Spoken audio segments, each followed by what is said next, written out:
আজি মই তোমালোকক ত্ৰিকোণমিতিৰ নেক্সট অংকটো কৰাম। এটো হল কোশ্চেন নাম্বাৰ হ'ব উদাহৰণৰ 1 নম্বৰটো। ইয়াৰ আগতে আমি কি কৰিছিলো? তাতে বাহুৰ মাপ দিয়া আছিল। 3 নম্বৰ বাহুটো আমি উলাই লৈছিলো। উলাই লৈ আমি অনুপাত কেটা উলাইছিলো। এইবাৰ আমাৰ কোশ্চেন বিলাকত কি থাকিব? অনুপাত দিয়া থাকিব। এটা ত্ৰিকোণমিতিক অনুপাত দিয়া থাকিব আৰু বাকি বিলাক আমি উলাব লাগিব। এতিয়া অনুপাতৰ পৰা আমি কেনেকা আন অনুপাতবোৰ উলাম এইটো আমি শিকিব লাগিব। তাৰ আগতে মই এটা কথা কৈ লওঁ, ইয়াৰ আগৰ পাঠটো যেতিয়া পঢ়াইছিলো কিছুমানে মোক হোমৱৰ্ক দেখাইছিল। হোমৱৰ্ক দেখাওঁতে মই এটা বস্তু লক্ষ্য কৰিছো, তেওঁলোকে কোনটো কোণ সাপেক্ষে উলাইছে চিত্ৰটো ভালদৰে আঁকা নাই। তাৰমানে চিত্ৰটো আঁকিব লাগিব। চিত্ৰটো আঁকি কোনটো কোণ সাপেক্ষে, যদি এ কোণ সাপেক্ষে উলাব দিছে তো এ কোণ সাপেক্ষে কোনটো পি হ'ব, কোনটো বি হ'ব আৰু কোনটো এইচ হ'ব, এইটো তোমালোকে আগতে ভালদৰে আঁকি ল'বা। সমকোণী ত্ৰিভুজ এটা আঁকি এইখিনি আগতে লিখি ল'বা। ঠিক আছে, মই আজি আকৌ একবাৰ কম এইটো। তোমালোকে 218 পেজৰ উদাহৰণৰ 1 নম্বৰটো উলাবা। উদাহৰণৰ 1 নম্বৰটো এইটো মই লিখিছো এতে। তাতে দিয়া আছে কোশ্চেনত 10a দিয়া আছিল 4/3। আন ত্ৰিকোণমিতিক অনুপাতবোৰ উলাব লাগে। তো আমি ইয়াতে লিখিছো, চোৱা আমি প্ৰথমতে এটা ত্ৰিভুজ, সমকোণী ত্ৰিভুজ এটা ধৰি ল'ব লাগিব। ইয়াতে সমকোণী ত্ৰিভুজৰ দিয়া নাই কিন্তু আমি জানিব লাগিব যে সমকোণী ত্ৰিভুজ লাগিবই। কাৰণ সমকোণী ত্ৰিভুজ নহলে আমি পি বি এইচ লিখিব নোৱাৰিম। তো আমি এটা সমকোণী ত্ৰিভুজ ধৰি ললো ABCৰ বি কোণ 90 ডিগ্ৰী। এইটো আমি আঁকিছো, চোৱা দিয়া আছে 10a মানে 4/3। 10ৰ অনুপাতটো দিয়া আছে।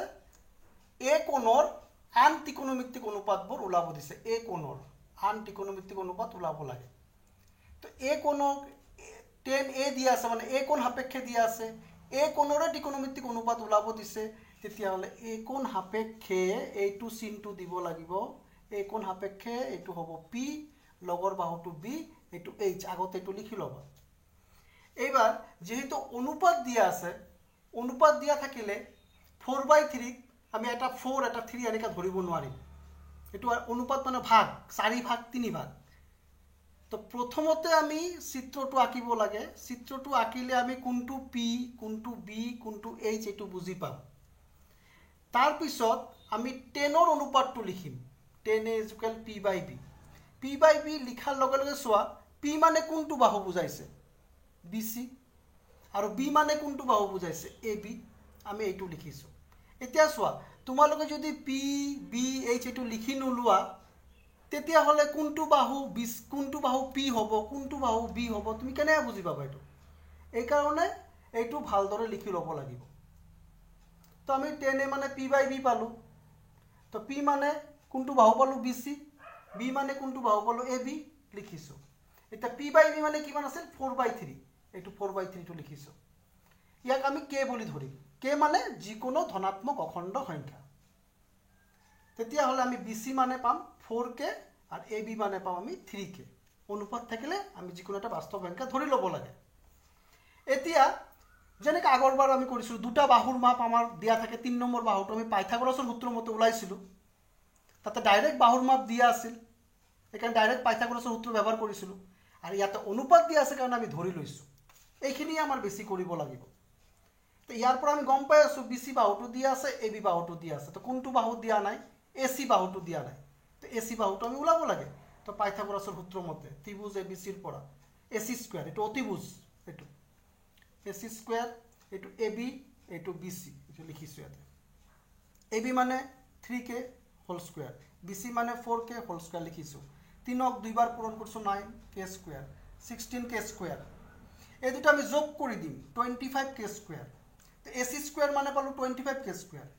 স্কয়াৰটো এফালে লৈ আহিম, ৰুট হ'ব 5k হ'ব। 25ৰ পৰা ৰুট হ'লে 5k² টো হ'ব k। তো AC মানে পাই গলো। এ কোণ সাপেক্ষে ওলাব দিছে, তো এ কোণ সাপেক্ষে।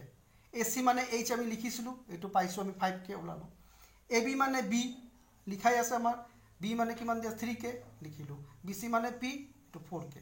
তেতিয়াহলে sin a সূত্ৰটো কি? আমাৰ অনুপাতটো কি? p/h। p মানে হল 4k আৰু h মানে হ'ল 5 কে বহাই দিলোঁ k কেনসেল কৰিলোঁ 4/5 cos a b by h b মানে হ'ল 3k h মানে হ'ল 5 কে বহালোঁ k cancel 3/5 next cot a b by p 10 ৰ উল্টা p by p b মানে 3k p মানে 4k 3/4 sec a cos ৰ উল্টা cos মানে আছিল b by h sec মানে হ'ব h by b 5k by 3k k cancel 5/3 cosec h by p 5k by 4k k cancel 5/4 তো এনে কৰি আমি বাকি ত্ৰিকোণমিতিক অনুপাতবিলাক উলালো এইবাৰ আমি নেক্সট কোশ্চেনটো কৰিম তোমালোকে উলাবা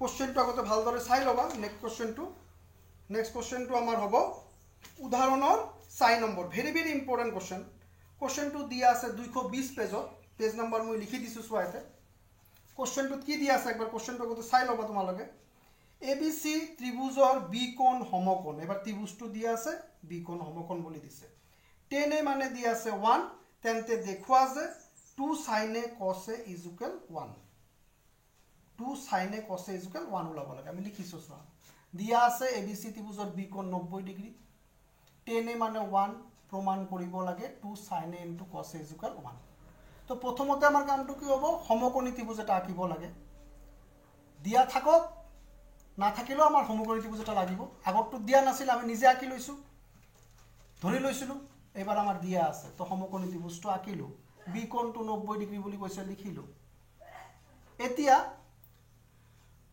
tan a দিয়া আছে 1 মানে a কোণ আর প্রমাণটো সোয়া sin a cos a মানে a কোণ সাপেক্ষে কোনটো p কোনটো b কোনটো h এইটো আগতে লিখিব লাগে a কোণ সাপেক্ষে বিপরীত বাহুটো p সন্নিহিত বাহুটো b এটো h আমি লিখিলো তেতিয়ালে কোনটো বাহু p হল bc কোনটো বাহু b হল ab কোনটো বাহু h হল ac আমি গম পাই গলো এইবাৰ tan a দিয়া আছে 1 tan a মানে কোন দুটা বাহুৰ অনুপাত এটো জানিব লাগে এটো জানিব কাৰণে আমি কি লিখিম tan a মানে লিখিম p by b লিখাৰ লগে লগে p মানে কোনটো বাহু আমি গম পাই যাম bc b মানে কোনটো বাহু ab চিত্ৰটো চালে গম পাই যাবা এতিয়া tan a মানে 1 দি আছে আমি লিখছো এতে কিমান bc by ab আমি 1 টো লিখিম 1/1 আমি তলত এটা 1 লিখিব পাৰো 1/1 মানে 1 এ হয় এবাৰ আমি k ধৰিম যেটো অনুপাত দি আছে আমি এটা বাস্তৱ সংখ্যা এটা ধৰি লব লাগে অখণ্ড সংখ্যা এটা ধৰি লব লাগিব আমি ধৰি লৈছো k যিকোনো ধনাত্মক অখণ্ড সংখ্যা তো bc মানে হ'ব 1k ab মানে হ'ব 1k তেতিয়া হলে আমি bc আৰু ab টো পাই গলো যে bc ৰ অনুপাতটো দি আছে ভাগটো দি আছে 1k ab ৰ ভাগটো দি আছে 1k তাৰ মানে আমি ac টো উলাব লাগে আৰু ac টো উলাবলে কি লাগিব পাইথাগোৰাছৰ সূত্ৰ তো পাইথাগোৰাছৰ সূত্ৰ মতে ac square = ab square + bc square লিখিলো 1k হোল স্কয়ার 1 ক দুইবার পূরণ করছো 1 k square plus 1 k square 1 1 2 k square ac square মানে 2k square hall square to এফালে আনিলো রুট হল 2 এর পৰা ৰুট উঠাব নোৱাৰি √2 k স্কয়ার টু হ'ব k a কোণ সাপেক্ষে ac মানে h মানে ওলাইছে √2k ab মানে 1k দি আছে bc মানে 1k দি আছে এতিয়া আমাক কি ওলাব দিছে মই এফালে কৰিছো তোমালোকে তলত কৰিবা এটো মই সাইডত কৰি দিছো এটো প্ৰমাণ কৰিব দিছে তো লেফট হ্যান্ড সাইড বুলি লিখছো বা পক্ষ 2 sin a cos a sin ৰ অনুপাতটো কি p by h লিখিছো cos ৰ অনুপাতটো কি b by h লিখিছো এটা p মানে কি আছে বহাই দিম p মানে কি আছিল 1k এই সোয়া এই 1k বহাম h মানে কি আছিল যে √2k বহাইছো b মানে 1k h মানে √2k k ক্যান্সেল 2 একবার 2 2 একবার 2 √2 √4 √4 এর পর √4 হলে হবে 2 তো 2 2 কাটি দিলে হবে 1 তো 2 sin a cos a = 1 ওলাব দিছিল তো আমাৰ 1 ওলাইছে = ৰাইট হ্যান্ড সাইড ৰুট হৈ গল তো এনে কৰি আমি অনুপাত যদি দিয়া আছে অনুপাত দিয়া থাকিলে আমি অনুপাতটো কাৰ অনুপাত দিয়া আছে এটা আমি লিখিব লাগিব তাৰ বাহুটো লিখিব লাগিব বাহুটো লিখিলে আমি গম পাম কোন দুটা বাহু দিয়া আছে আর 3 নম্বৰ বাহুটো আমি পাইথাগোৰাছৰ সূত্ৰ ব্যৱহাৰ কৰি উলাই বাকিখিনি আমাৰ আগৰ নিচিনাই হ'ব আগৰ যিখিনি অংক কৰি দিছো এতিয়া লাষ্ট আৰু এটা অংক কৰিম আজি কোশ্চেন নাম্বাৰ 3 লেসনৰ হ'ব এটো 4.3 লেসন 4.1 লেসনৰ question number 3 sin a is equal 3/4 দিয়া আছে cos a আৰু tan a ওলাব দিছে ভেৰি ভেৰি ইম্পৰ্টেন্ট এটো তো আমি ইয়াতে সোয়া সমকোণী ত্ৰিভুজ দিয়া নাছিল আমি লিখি লৈছো ত্ৰিভুজ ABC ৰ বি কোণ 90 ডিগ্ৰী আমি এটা ধৰি লৈছো সমকোণী ত্ৰিভুজ আমি লগে লগে এটো আঁকিছো বি কোণটো 90 ডিগ্ৰী দিছো 90 ডিগ্ৰী উল্টা পিনে বাহু অতিভুজ লিখি দিছো আৰু দিয়া আছে কি সোয়া sin a 3/4 কি ওলাব দিছে cos a tan a তাৰ মানে a কোণ সাপেক্ষে লগে লগে তোমালোকে a কোণটো চিন কৰিবা আৰু p আৰু b টো লিখিবা এবাৰ sin দিয়া আছে সাইনৰ অনুপাত দিয়া আছে এই অনুপাতটো কোনটো বাহুৰ অনুপাত এটো জানিব লাগে হেইটো জানিব হলে আমি সাইনৰ অনুপাতটো ফাৰ্স্ট লিখিম যে sin a = p/h বুজি পাইছা নিশ্চয় তোমালোকে p/h এটা p মানে কোনটো বাহু চিত্ৰটো চালে গম পাবা bc লিখিছো h মানে কোনটো বাহু ac লিখিছো তো bc/ac মানে কিমান আছে 3/4 লিখিলো k যিকোনো ধনাত্মক অখণ্ড সংখ্যা তো bc মানে হ'ব 3k ac মানে হ'ব 4k তো BC আৰু AC দিয়া আছে এবাৰ BC মানে এই বাহুটোৰ অনুপাত দিয়া আছে এই বাহুটোৰ অনুপাত দিয়া আছে আমি গম পালো তো BC মানে হল 3k AC মানে হল 4k তাৰ মানে AB মানে ওলাব লাগে AB টো কেনেকৈ ওলাম পাইথাগোৰাছৰ সূত্ৰ প্ৰয়োগ কৰি AB টো ওলাই ল'ব লাগিব তো লিখিছো পাইথাগোৰাছৰ সূত্ৰ AC স্কয়াৰ অতিভুজ স্কয়াৰ ইজ ইকুৱেল ভূমি স্কয়াৰ প্লাস লম্ব স্কয়াৰ 4k বহালো AB টো ওলাব লাগিব BC মানে 3k whole square 16k whole square AB square 9k square তাৰপিছত এটো আমি এইফালে লৈ আহিলো এই গোটাইখিনি এইফালে লৈ আহিলো বা ফালৰ পৰা এটো এইফালে ললো AB স্কয়াৰটো ৰাখিলো 9 স্কয়াৰটো সাইড চেঞ্জ কৰিলো -9 স্কয়াৰ বিয়োগ কৰি দিলো 7k স্কয়াৰ স্কয়াৰটো ৰুট কৰিলো √7k স্কয়াৰ 7 ৰ পৰা ৰুট উঠাব নোৱাৰি √7 হ'ব k স্কয়াৰটো হ'ব k তো AB মানে হল √7k